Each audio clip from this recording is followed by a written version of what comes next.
నవరాత్రుల్లో మాంసాహారం తినేవాళ్ళది మొఘల్ సంస్కృతి అంటున్నారు మోడీ. ఎలక్షన్ రాగానే ఇలాంటి యాంటీ కాన్స్టిట్యూషనల్ స్టేట్మెంట్స్ ఇవ్వడం మోడీకి అలవాటే.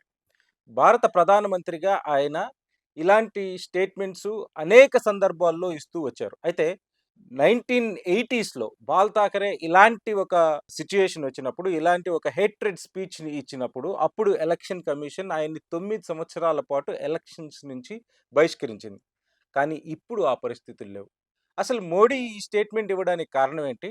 మోడీకి అంటే భారత ప్రధానమంత్రిగా 10 సంవత్సరాలు చేసిన మోడీకి భారతదేశపు ఆహారపు అలవాట్ల మీద అవగాహన ఉందా? లేదా? ఒకసారి చూద్దాం. నేను చేతన్, మైక్ టీవీ.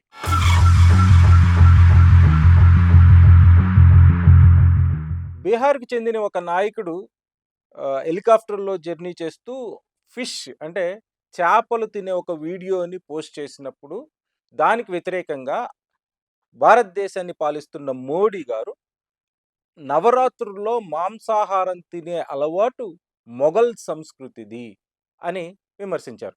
అంటే ఎలక్షన్ మీటింగ్‌లో ఇలాంటి స్పీచ్‌లు ఇవ్వడం ద్వారా ఆయన ఏం చెప్పదలుచుకున్నారు అంటే, మాంసాహారం తినే అలవాటు ఒక మతానికి చెందింది. లేదు ఒక సంస్కృతికి చెందింది. హిందువులు ఈ 9 రోజుల పాటు మాంసాహారాన్ని తినరు. అంటే ఈ 9 రోజుల పాటు మాంసాహారాన్ని తినేవాళ్ళెవరు హిందువులు కాదు అని ఆయన ఇండైరెక్ట్‌గా చెప్తున్నాడు. అంటే మాంసాహారం అలవాటు నిజానికి భారతదేశ రాజకీయంగా లేదు భారత రాజ్యాంగాన్ని మనం చూసినప్పుడు ఆర్టికల్ 21 మనకి ఏం చెప్తుంది అంటే స్వేచ్ఛనిస్తుంది. Right to live. Right to live with dignity. Right to live livelihood. అంటే ప్రతి ఒక్కళ్ళు వాళ్ళకి ఇష్టం వచ్చినట్లు జీవించటం అండర్ ది కాన్స్టిట్యూషన్. వాళ్ళకి స్వేచ్ఛ ఉంటది జీవించటానికి. వాళ్ళ తినే ఆహారంలోనూ స్వేచ్ఛ ఉంటది.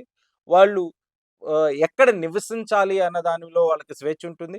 2015లో ఒక వ్యక్తి హైకోర్ట్‌కి అలహాబాద్ హైకోర్ట్‌కి వెళ్ళినప్పుడు ఆహ్, ఆర్టికల్ 21లో భారత రాజ్యాంగం ఆర్టికల్ 21లో ఏది తినే హక్కు right to choice of food అనేది లేదు అని ఆయన కోర్టు వరకు వెళ్ళినప్పుడు choice of food also is included in article 21 అని అలహాబాద్ హైకోర్టు తీర్పునిస్తుంది.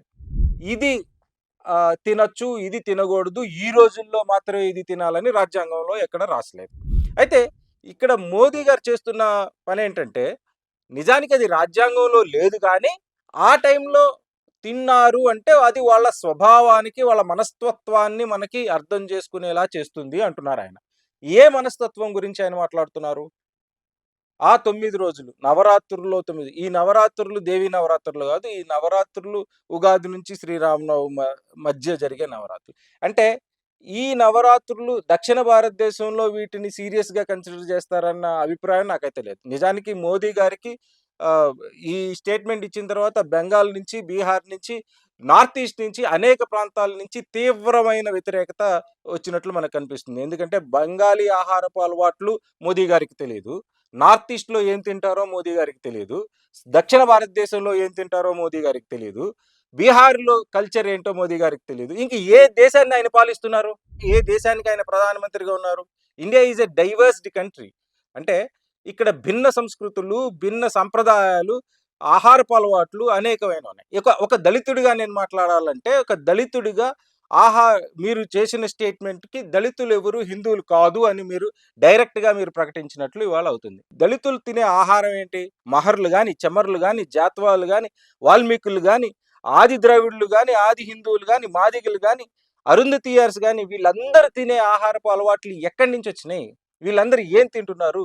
సంవత్సరం మొత్తం వీళ్ళకేమైనా రిస్ట్రిక్షన్ ఉందా? ఇప్పుడు మోదీ గారు చేసిన స్టేట్మెంటు మతానికి సంబంధించింది కాదు యాక్చువల్‌గా. అది కులపరమైన స్టేట్మెంటే. భారతదేశంలో ఆహార నియమావళి నియమించింది కులమే.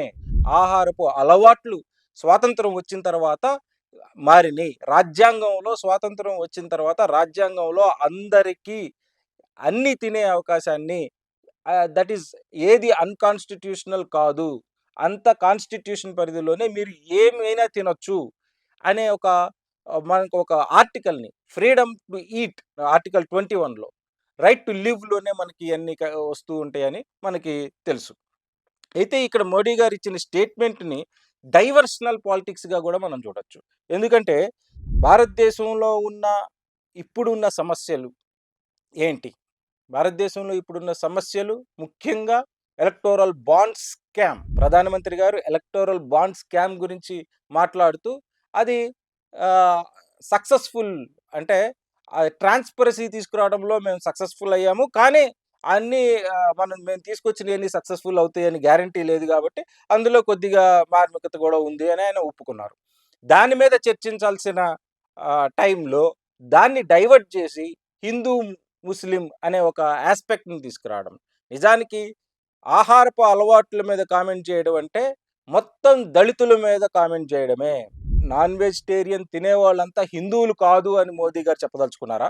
అయితే ఒక్క హైదరాబాద్‌లోనే మనం చూసినట్లయితే 98% తెలంగాణలో, హైదరాబాద్‌లో నివసిస్తున్న వారు నాన్ వెజిటేరియన్స్. దేవీ నవరాత్రులు వేరు, దసరా టైంలో వాళ్ళు పాటించే నియమాలు వేరు, ఇప్పుడు పాటించే నియమాలు వేరు. ఇంకొక సర్వే మనం చూసినట్లయితే రీసెంట్‌గా రంజాన్ కాలంలో దగ్గర దగ్గర 60,00,000 బిర్యానీలు ఒక 40 రోజుల్లో ఆర్డర్ చేసినట్లు మనకి స్విగ్గీ వాళ్ళు, జొమాటో వాళ్ళు ఒక లెక్కన బయటపెట్టారు. ఈ 60,00,000 మంది ఎవరు? ముస్లింలు తిన్నారా? హిందువులు తిన్నారా?